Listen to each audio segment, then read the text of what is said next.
Welcome to all pre-pick tutorials.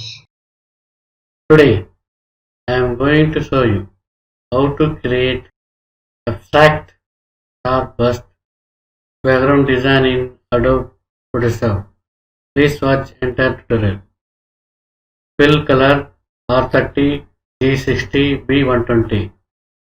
Use gradient tool, shortcut G. Click to open gradient picker. Select foreground to background.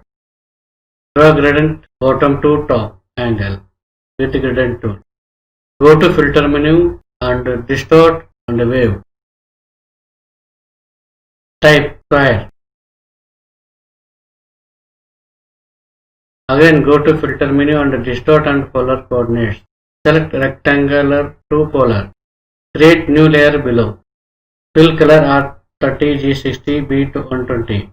Go to edit menu and fill shift F5. Use foreground color. Bleeding mode, linear light. Finally your blue colored star burst background is now ready. Please follow steps and it's easy way to create starburst effect background design in Adobe Photoshop.